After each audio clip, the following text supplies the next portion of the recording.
Welcome to SAASholes. We are revenue ops with an edge. With decades of making interesting decisions, Jamie, Jason, Marcus, and Pete are dedicated to helping aspiring sales leaders accelerate revenues with our no BS approach to sales leadership strategies and tactics. Our show is supported by viewers and listeners just like you on patreon.com/SAASholes. Brent Keltner's Winalytics Revenue Acceleration Playbook Masterclass. In only 8 weeks, help your sales and go-to-market teams start to build the mindset and skills needed to succeed in the new buyer environment. Weeks 1 to 3, read the book and learn a new approach through 20 successful company stories. Week 4, all go-to-market team kick off and receive self-reflection questions and mindset self-assessment. Weeks 5 to 7, collaborative sessions with prospecting, sales, and customer success on the shared journey to a new mindset. Week 8, all go-to-market team presentation and discussion. Winalytics, build the revenue organization you want. Request a free 60-minute growth consultation at winalytics.com. Ask for Brent and say Big Pete sent you. Right. Okay. So, business reviews. Business reviews, right? Why do we do them? I guess because you need something objective to pay people on, but that's what quota's for, isn't it? So, who does deal reviews? The first Who does it? Leader. They usually bring in other people and they do a deal review, and they bring in outside people to do a deal review, right? Yeah, I mean it's with the individual. The vice president comes in, and depending on the level that you are, I would imagine if you're like a strategic account executive, maybe the CRO is in on it. And there's 2 reasons to do a deal. There's 3 reasons probably to do a deal review, right? One is to give that rep some exposure to the next line or a couple skip levels, to give them exposure. If you think that rep, he or she is really good, you want to expose them, right? And give them exposure, like this person's got it buttoned up and is doing this, doing that. 2 is the exact opposite. I don't think this person is doing a good job, but as a first line leader, I want some help blowing this person up, right? Yeah. And then 3 is probably it's a cover your ass, help us move with a stalled deal that we don't understand why, right? And what happened so the first one, hopefully it goes well and you walk out of that, and that the first and the second line and third line, or the head leaders all go, wow, this person's great. We got to make sure this person's on board for the long haul, which means give them all the greatest accounts ever, or her. Right. Second one is, yeah, this person stinks. I agree with you. And I blew him up and torched him during the deal review. And now I have no faith in that person moving forward. The third one typically turns into just a verbose, critical criticism of what they're doing right and what they're doing wrong. Mainly what they're doing wrong and what they would do if they were selling. And to me, I'm always like, well, then go out and sell. Like, if you want to sit there and critique someone on what they are and are not doing, go out there and sell. You, in my opinion, as a first line and second line leader, when you do a deal review with a rep that you like and you think is doing all the right things, it better be 2 compliments to every negative. Because if it's the opposite, it does nobody any good. Right? Because the rep's already pissed off that this deal stalled. Yeah.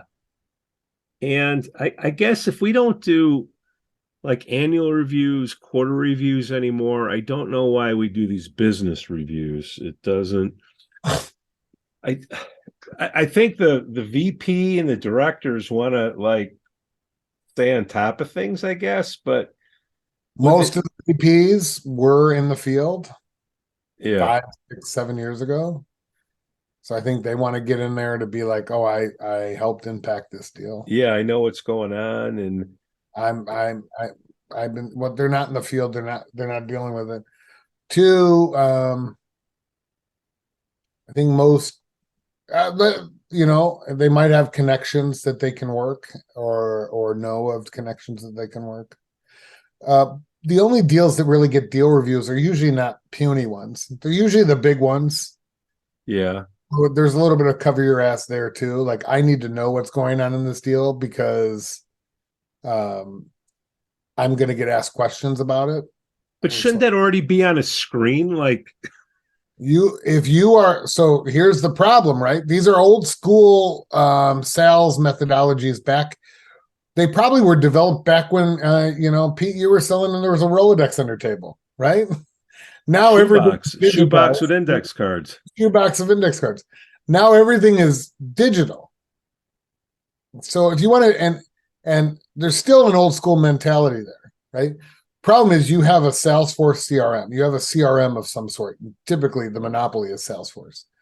And the people that are running it, are running those sales divisions, are old school. So their advancement is like, I'm doing things in spreadsheets now rather than on Rolodex cards, right? And so they might have this huge Excel spreadsheet that they want reps to take what's in Salesforce and put it into different fields inside their Excel spreadsheet. What an utter waste of time.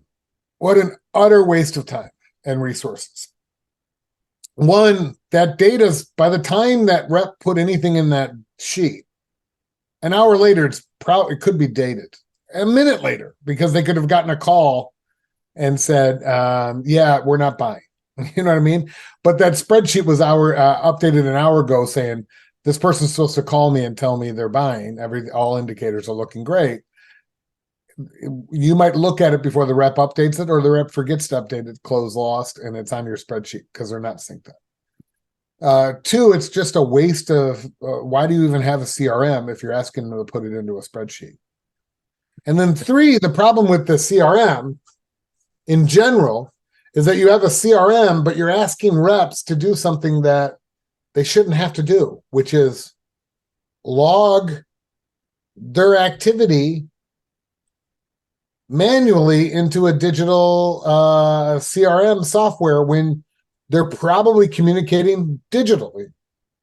So why wouldn't you have that CRM? Salesforce doesn't do it. Why wouldn't you have a software? I'm not going to say what software should do it, but People AI is a great alternative. Power your CRM with the data so that the rep doesn't have to create an account, doesn't have to create a contact. I talked to Pete Jansons from the SAASholes, and I think he's a great candidate for this. You don't have to do any of that stuff. Doesn't have to log how many times you communicate and what your communication was. It just gets logged into the CRM automatically. And now you're no longer relying on sales reps entering in anything. Reps could enter in fake shit before, now you can't. And you're looking at real go-to-market data that's all done and helps improve rep productivity. Why wouldn't that be there? And I'll tell you the reason why. It's because some reps, some leaders still believe in spreadsheets and still believe in, I'm paying these guys a base salary to enter in shit. So why don't we have them enter in shit? And all they get is time. But I'm still lost. If we're entering in all this shit, why are we taking people away from prospects and doing these reviews? Like, what did we just say? The reason why is because they're entering in shit. Yeah. When you're asking them to manually input stuff into their CRM, you're doing a deal review to hope they are, to get a gauge if they're bullshitting you or not. I've had sales leaders before, Pete, and I don't know, the mentality I've had sales leaders before going, I think this deal is going to come in. Why? Well, I flew out, met him for dinner, and I looked him in the eyes. And that's how they were calling it. Really? Like, you looked him in the eyes, but he hasn't responded to an email in a month. and you took him out to a fancy dinner, and now he's saying yes, and now he's not responding. I think this sort of makes sense if somebody's on a performance improvement plan, a PIP, and you have to do a review of what's going on, like with enablement, to figure out if this person should stay at the company anymore. Because if you are a quote unquote good employee, I mean, this stuff should already be happening. What magic wand is going to be waved over the rep from a director or vice president or a CRO? Hey, did you try this? Or all that stuff should already be in the rep's tool belt. Like, are these people holding on to all the information till these business reviews happen? Or that's what I don't get. I would say there's probably two things, right? In many cases, especially lately, you've probably been hiring people from a lower weight class or whatever you want to call it. You want enterprise software sellers that have run an enterprise deal, and you're probably, because of the labor market and because of the costs associated with hiring and things of that nature, you've probably hired people that are more middle market guys that maybe don't know, and middle market, I would say middle market small business is much different than enterprise, and the fact that middle market and small business, you are point solution selling, meaning I find a pain and say, here's a solution. Whereas in enterprise selling, because it's so political, they're whale hunting. You're trying to show them that there is pain. They don't believe there's pain, or maybe certain factions believe pain, but other people don't. And so you need to sell it. So if you're in the enterprise sales motion, you're probably doing some of these deal reviews to see, is this person that was more of a middle market guy, is that person understanding the enterprise sale, or is that person really a middle market person and should be moved back, right? Otherwise, so you need to do this business review to determine that. That should be, like, literally, that should be done with your first line leader in your weekly cadence. I think they do the business review to sort of say, am I right or am I wrong? Do I think this person is the right fit or not? Please, can other people join this committee? Let's look at them in the QBR. Let's look at them in the deal review. Let's regroup afterwards and say, I don't think this person knows what's going on. I don't trust them anymore. Okay, so then that should be like part of the PIP process and enablement and part of the extra training. Because all that, I bet you HR gets involved in that, right? Like, can you just tell 5 people to do a QBR and 20 people on your team or your teams not to? And that should be an indication those 5 people are probably on a PIP, right? Or about to be put on a PIP, depending on how that goes. I don't know. I bet you HR would say you should do it for all 25 and then put the 5 that you think on a PIP.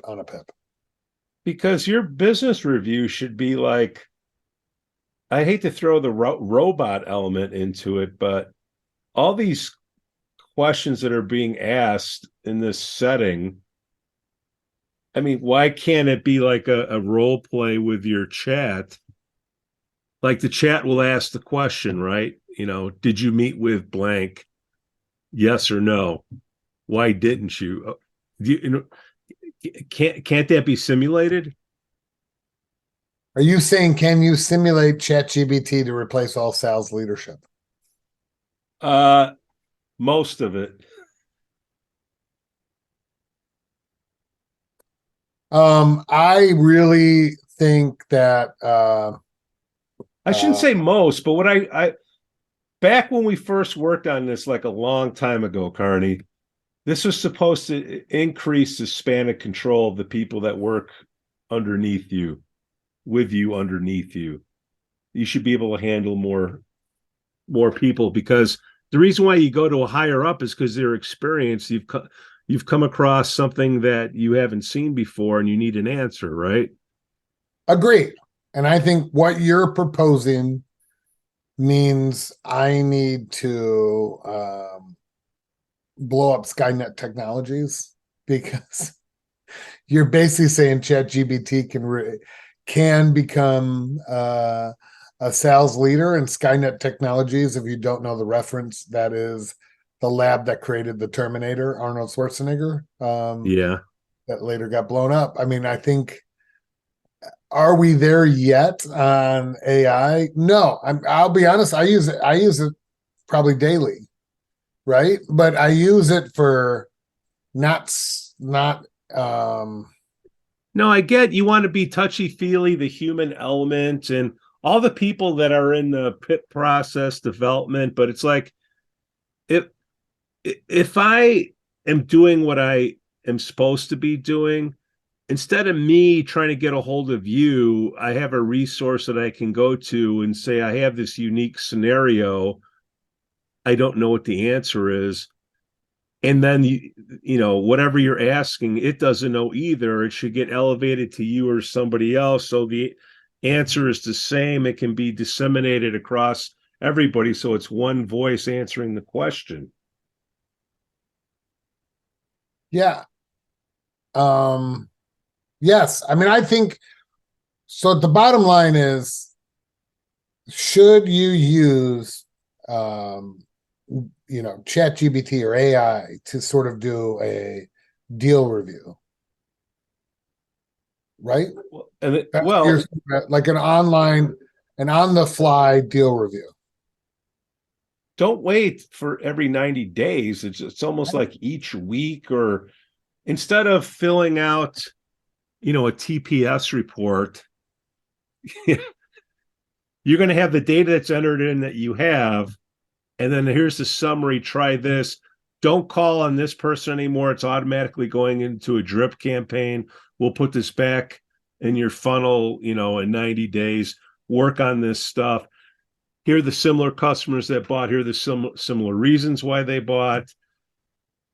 Here's the activity. Reach out to these people. The rest of it is to put a human involved. That means that you can influence that human to tell a story to why you didn't do what you're supposed to do. So, all right. I mean, you're setting me up to like become a commercial, right? So I know you probably didn't plan on this, but yeah, People AI just launched Account GPT, which pretty much uses AI to power an entire deal review and tells reps, what's going on in the marketplace for every account that you have, and pretty much write an account plan for you. Yeah. So everything that you're saying is dead on, 100% accurate. And it's what we're working on at People AI, is to take the GBT stuff and say, instead of you, the rep, do a deal review, we're going to look at that account and tell you, here's a review of every facet within the account. You don't need to do any research. It's all right here. And then add your human element to it. Add, not remove the GBT stuff, but take a look at this and say, man, I need to tweak this a little bit to fit our product. But we have a thing called Account GBT that's coming out. We launched it at Gartner last week, and so it's coming out in the next 2 weeks. It does exactly what you're asking for. And then, do you need a deal review? I think it's more of, do I need to make sure that what you said you did, you're doing? Which, once again, we keep score on all of that because everything is logged. But some companies don't, meaning they hope that you're logging, hey, Pete, go talk to this person. If you're not have that automated, then you're going to go talk. You could go fake talk to that person by logging that activity, even though it didn't happen. Whereas in People AI's world, if we say, go talk to Pete Jansons, it's going to get logged. And if you didn't talk to him, we're going to know. Well, it's a recruiting issue too. You're bringing in the wrong people. You are. And at the same time, there is, I would say in this economy, there's a couple things that are going to go on, right? The really smart, they're not smart. The really experienced reps might sit there and say, I'm just going to collect a base and get my benefits for my family for the next year because I made a ton of money 2 years prior and last year. But this year it's going to be, it's not worth, the juice ain't worth the squeeze because I'm not going to get into multipliers or anything like that. So the longer I can push deals off to make it come into next year, maybe where I start off hot, some of them are going to do that. And because they can live off of their earnings in the past. And they're just going to say it's too difficult of a hill to climb in today's market if you're not selling cybersecurity or some sort of cloud software. The other problem is going to be some people are just demoralized by the economy as well because they're selling to their champions and tomorrow and their economic buyers and tomorrow they get let go. You know what I mean? Right at the end of a deal. That's demoralizing for a rep. All right, here let's do a short, Carney. Why should you do a business development review each quarter or a quarterly business review each quarter? Why? I think the main reason why is it allows reps to get out of their daily and weekly sort of cadence and get in something that's more of a reflection point on a quarterly basis where you get exposure to the second line leaders and maybe your head of sales and maybe the president of the company. You get exposure to them and it might hopefully give you motivation that even though maybe you've had a rough quarter, that you're doing everything right and the company's still behind you and you're getting an understanding from that. So it's a networking event? Sort of. I think the worst part is the part I've always hated about QBRs is that even in good times, you would have leaders going, someone's getting fired today is sort of the mentality with the QBRs, right? Because it's almost like a hazing ritual and they're going after a couple people and they want to expose them in front of everybody. I've never enjoyed that concept of it. And I think the other part I don't enjoy is that for 2 or 3 days prior to the QBR, reps are taken out of selling and they're trying to compile all this data. No matter what template you tell them to use, they're going to use their own template or they're going to tweak that template to tell their own story because they're storytellers. And they're never going to just fit into the box that you give them. So what you probably want to do is at least remove that. Give them the template, give them the data, and say just reflect so that they don't spend 2 or 3 days compiling the data. Get out of the mentality of I'm going to fire somebody. That should be done. They should be on course for that all the time with your first line leaders, not on a quarterly review.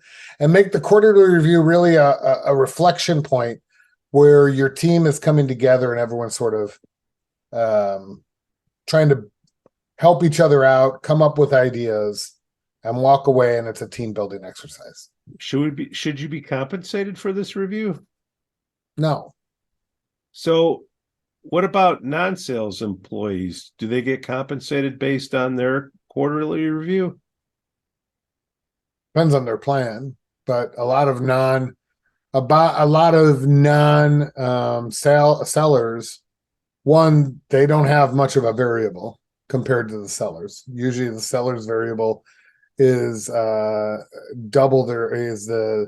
same as their base. So it's 100 or 90 whatever you want to say. Wait, you're telling me now that non-sales people, they do their review with their higher up, whatever the review is, it doesn't affect their compensation at all? There's 2 ways to do it, right? It does affect their compensation in the fact of raises and promotions. But a lot of times, if they're on a quarterly, that could be company quarterly. And so they're just going to get paid whatever the company has. If you work for, and it'll be tough. So like a PE firm, I've worked at PE firms or a company owned by PE firms. Yeah. Reps get paid on bringing in deals, right? And they get paid a base rate off of that, 10%, 15%. If they've got renewals, maybe 6%. But They get paid on whatever deals they bring in. The person in the non-sales role gets paid on EBITDA, cash EBITDA or EBITDA. And if you're owned by a so their performance, they don't get paid on what they control. they don't get paid on what they can control. And on top of that, So that's changed. yeah, it's very strict on top of that. One, there's a huge motion lately that if you're not director and higher or VP and higher, that you don't get a bonus at all. Your bonus is now your base, and they move your bonus and base into a salary, and you get paid just a full salary. Because when you're below a director level, it's very difficult for you to hold on. We're getting in the weeds here. If you're a non-sales employee, how do you know you're better than somebody else that's doing the same job? Promotions and annual raises. Well, how do you know who to promote? Yeah, exactly. It's usually done by who you like. All right, going back to sales. If this this quarterly business review, this is so important, shouldn't there be some type of compensation element to it? No, because it sounds what it is this is for somebody that's borderline. You're trying to figure out, should I can this person or not? Well, that's what I'm trying to say. You shouldn't do. But that's what's happening. But I'm not saying at your company, but this is what's happening. That's what's always happened since the invention of QBRs, right? Who invented them? Some sales leader. Some right? Strategic thinking salesperson. Probably in 2005, Pete Jansons in Chicago created it. No, Pete did not. Yeah. But that's truly what happens. Now, should they get compensated for it? No. I think the flaw in all of it is that, and I still feel this, even if you've served up everything, reps almost feel like I survived the QBR as opposed to I thrived. It's I survived. And that's where the mentality's got to change.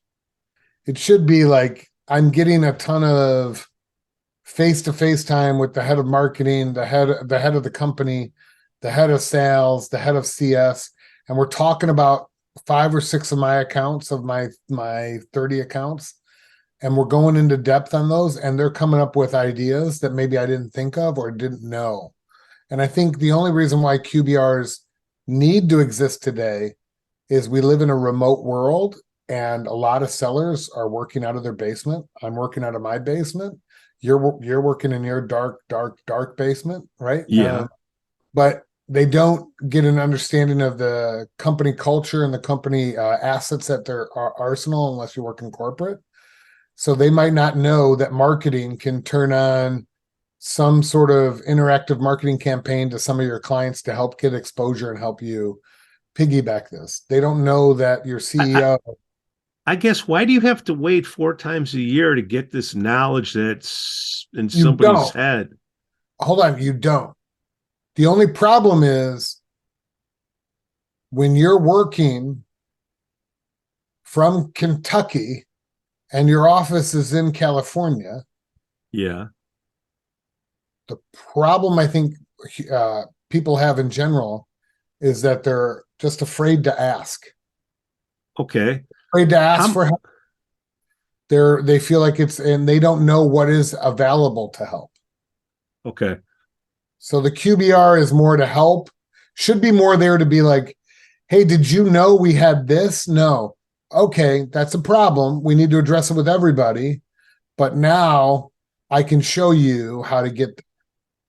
How many different possible scenarios could there be in sales that somebody would have a question on?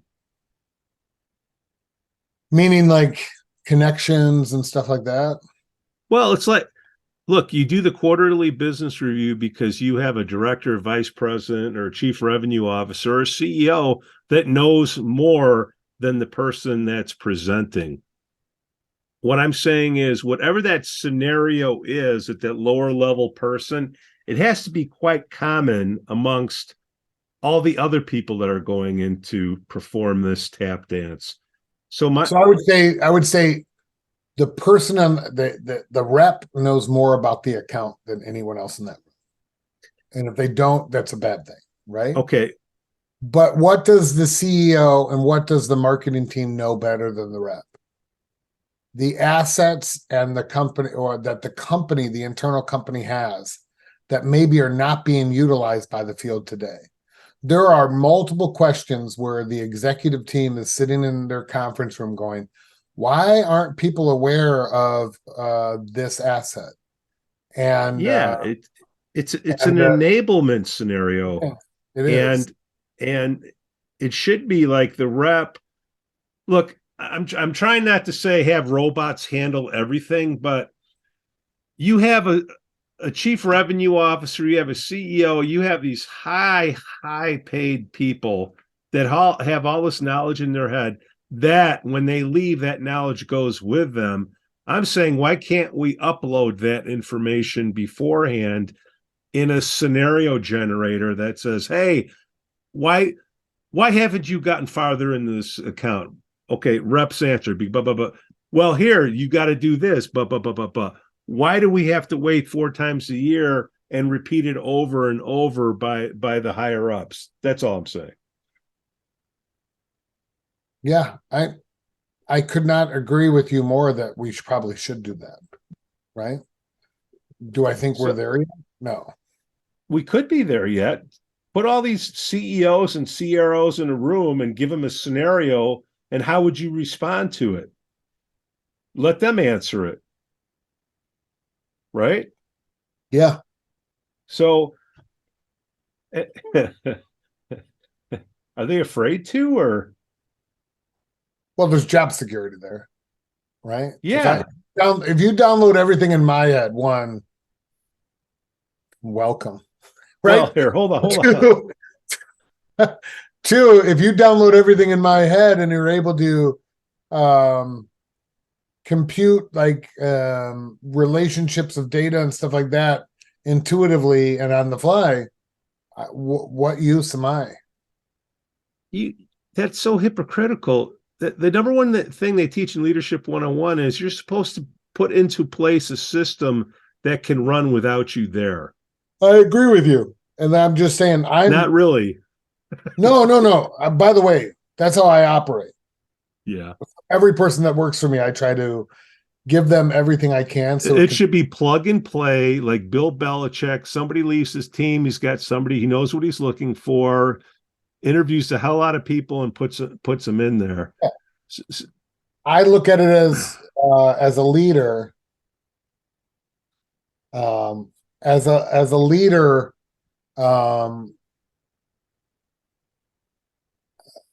I look at it as a leader. I'm like the head medic in a hospital room, emergency room, and I'm trying to teach the people how to do the simple procedures so that I can free up my time to do the advanced procedures, right? Because that takes a lot more experience. So do I need to take someone's blood? No, I need to show someone to take someone's blood so I can do brain surgery, right? Or something like that. No, you need to look at should come into play. And that's where you need to do a lipid panel, like when you get a physical every year, see what your cholesterol is. You have a baseline to see where somebody's knowledge is, and they're having a problem with this scenario that they shouldn't have to wait till the end of the quarter. They shouldn't wait for an email. They should have a place to go right away, and it shouldn't be a different answer when you ask 4 different leaders. It should be the same company voice. This is how we want to address this situation. And I think that's where the problem that we're at, and these antiquated processes, we can't get out of our own way, Carney. We can't. And I think companies that have If you're a leader out there and you're looking at your go-to-market team and your go-to-market team is pulling up a spreadsheet, you need a new go-to-market leadership in place because the competition is going to pass you by. They are 100%. If you're getting shown spreadsheets, you're getting shown this, you're getting shown that, move on. Because those are old school guys that haven't adapted. There are old guys that adapt to technology and say, wow, this improves my reps time. And then there are old guys that believe that I should create a bunch of thrash with my reps. I think that's healthy. And that's not. You're paying a rep. A rep has to earn their living by selling, not by entering administrative bullshit into a CRM. Right? And they get paid to sell. That's what you hopefully want them to focus on. And putting stuff in a CRM and then putting it in a spreadsheet is just a complete and utter waste of time. You know the Jeff Bezos rule on meetings?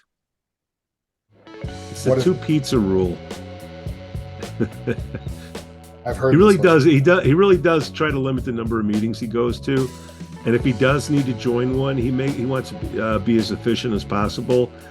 The simple rule is he won't set up or attend a meeting if 2 pizzas won't feed the entire group. Yeah, that's great. So all this, it looks good. You're trying to justify what's going on, but it's so slow. Maybe that's why I'm doing podcasts. Yeah. Hey, I gotta go.